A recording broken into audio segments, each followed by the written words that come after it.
চিকেনটা মেখে রেখেছিলাম। এখানে 1.5 কিলো লোকাল চিকেন আছে। আমরা সাধারণত যা যা মশলা দিই, জিরা পাউডার, ভাজা মশলা, হলদি পাউডার, পেঁয়াজ কুচি করে দিয়েছি। একটা মশলাও আমি পেস্ট করে দিইনি, কাঁচা লঙ্কাও দিয়েছি এইভাবে কুচি করে। আদা রসুন থেঁতো করে দিয়েছি। এই কটা মশলা দিয়ে আমি আধা ঘন্টা ম্যারিনেট করে রেখে দিয়েছিলাম, সাথে সরষের তেলটাও দিয়ে দিয়েছিলাম। এখন আমি এই যে ম্যারিনেট করে রাখা চিকেনটা এখানে বসিয়ে দিলাম। বেশ কিছু সময় ম্যারিনেট করে রাখতে লাগবো। এখন আমি বেশি কিছু করব না, এখানে লবণও দিয়েছি হিসাব মতো। এখন আমি একটা ঢাকনা দিয়ে ঢেকে রাখবো।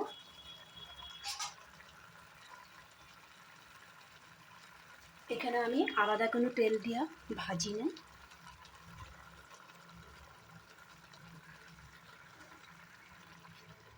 এইভাবে করলে চিকেনটা খেতে খুব বেশি টেস্টি হয়, হেলদিও হয়। 10 মিনিট বাদে আবার ফিরে আসছি। 10 মিনিট বাদে ফিরে আসছি, ঢাকনাটা খুলে দেখে নেব। এখন এখানে দিয়ে দিব 3-4টা তেজপাতা,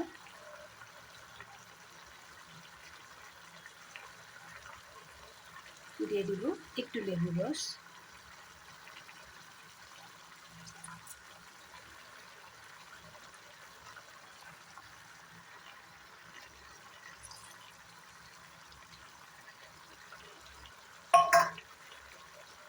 এখানে দিয়ে দেবো থেঁতো করে রাখা গোলমরিচের পাউডার। লোকাল চিকেনের এইটাই হয়েছে মেন মশলা। এটাও কোনো পেস্ট করে দিইনি, থেঁতো করেই দিয়ে দিয়েছি।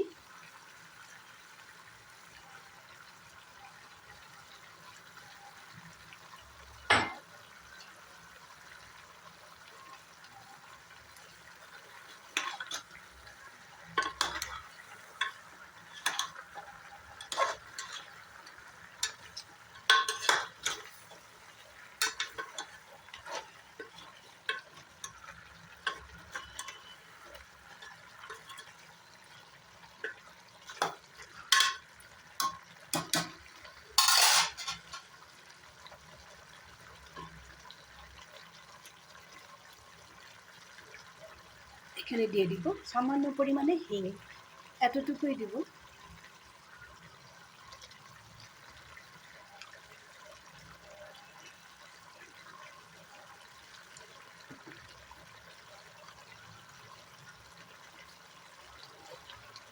এখন আবার ঢেকে রেখে দিব। আবার এভাবে 10 মিনিট রান্না করে নেব। আবার ঢাকনাটা খুলে দেখে নেব।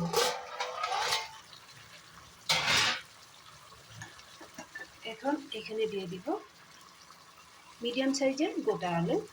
এই আলুগুলোর মধ্যে একটু মাঝে মাঝে টুকরো করে দেব।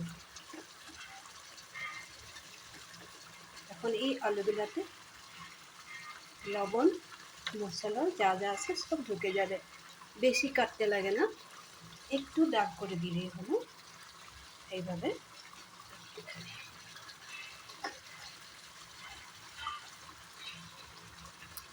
লোকাল চিকেনটা সিদ্ধ হতে একটু সময় লাগে, যার জন্য এখন আলুটা দিলাম। এইভাবে আলুগুলো গোটা গোটা দিয়ে দিলে খেতে স্বাদ হবে।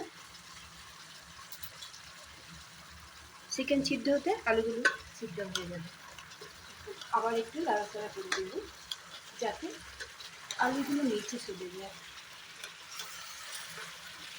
আর খুব বেশি একটা সময় লাগবে না। এই যে আলুগুলো চিকেন দিয়ে এইভাবে ঢেকে দিবে, তাহলে আলুগুলো খুব সুন্দরভাবে সিদ্ধ হয়ে যাবে। এইভাবে রান্না করলে বেশ কিছু সময় লাগে। আমি ভিডিওটা খুব বেশি লম্বা করি না। এখন এখানে দিয়ে দিব একটু কসুরি মেথি পাতা,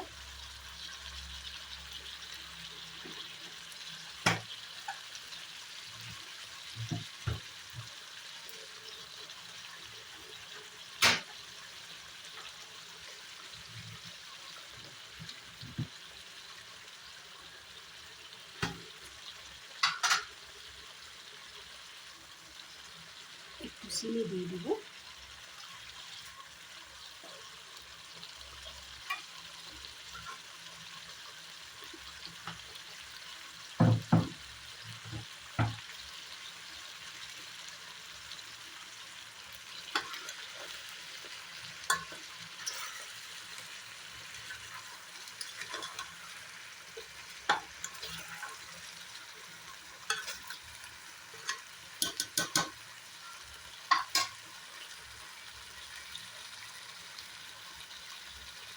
নিচে যাতে লেগে না যায়, যার জন্য একটু ফুটানো গরম জল দিয়ে দিব।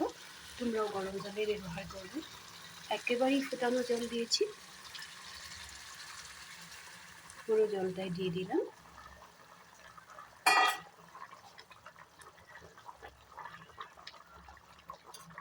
ফুটানো জলটা দিয়ে দিলে আর বেশি একটা সময় লাগবে না, খুব বেশি 2-3 মিনিটের মধ্যে চিকেনটা রেডি হয়ে যাবে। আলুগুলো ভালো করে সিদ্ধ হয়ে যাবে।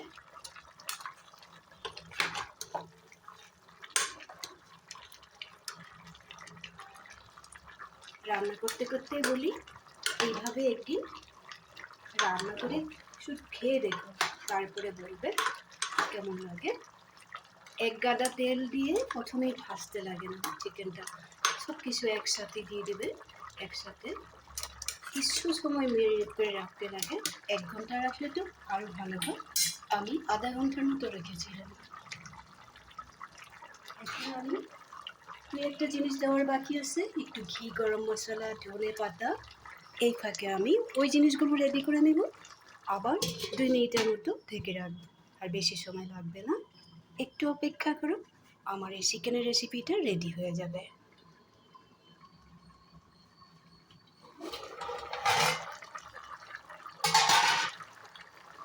চিকেনটা রেডি হয়ে গেছে, আর একটু বাকি আছে। এখন দিয়ে দিব থেতু করে রাখা এলাচ আর দারচিনি, এটাও দিয়ে দিলাম।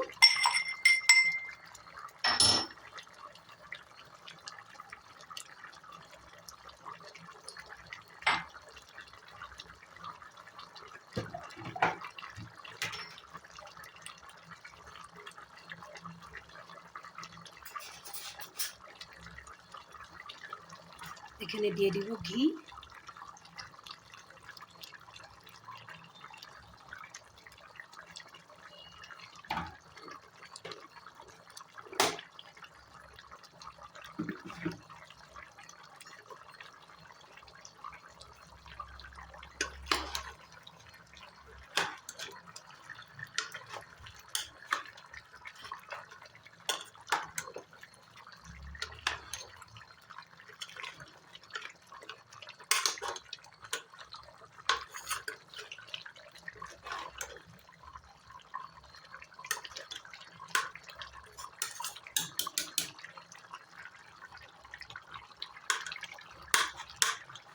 চিকেনটা খুব সুন্দরভাবে সিদ্ধ হয়ে গেছে, আলুগুলো সিদ্ধ হয়ে গেছে।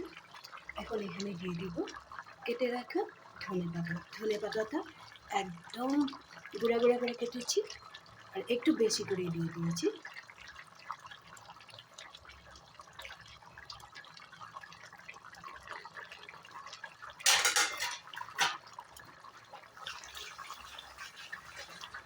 আমি ঢেকে রাখবো আর গ্যাসের ফ্লেমটা কমিয়ে কিছু সময় বসিয়ে রাখবো, কিন্তু তোমাদেরকে বলে দিই চিকেনটা রেডি হয়ে গেছে, যার জন্য বললাম তোমরা একবার রান্না করে খেয়ে দেখবে। এইভাবেই রান্না করবে, কড়াই পেতে তেল দিয়ে রান্না করতে হবে না, একসাথে সব মেখে দিবে আর বসিয়ে দিবে। একটু খেয়াল করবে, বারবার নাড়াচাড়া করে দেখবে। আর সব মশলা চিকেনে যেভাবে দেয় ওইভাবেই দিবে। একটু কসুরি মেথি দিতে ভুলবে না, ঘি দিতে ভুলবে না। আর আমি যেভাবে স্টেপ বাই স্টেপ করেছি ওইভাবেই করবে। ফাইনালি ধনে পাতাটা দিয়ে নাড়াচাড়া করবে না, আর গোলমরিচের পাউডার দিতে একদমই ভুলবে না। এই চিকেনের রেসিপিটা যদি ভালো লেগে থাকে, খুব বেশি হেলদি, তোমরা একদিন বাড়িতে বানিয়ে খাবে। যদি ভালো লেগে থাকে নিশ্চয়ই লাইক শেয়ার করবে, কমেন্ট করতে একদমই ভুলবে না। যারা আমার পেজে নতুন হয়ে থাকো তারা চ্যানেলটা যাতে সাবস্ক্রাইব করে দাও। প্লিজ ভালো থেকো, সুস্থ থেকো, বানিয়ে খাবে। তাহলে আজকের জন্য রাখি।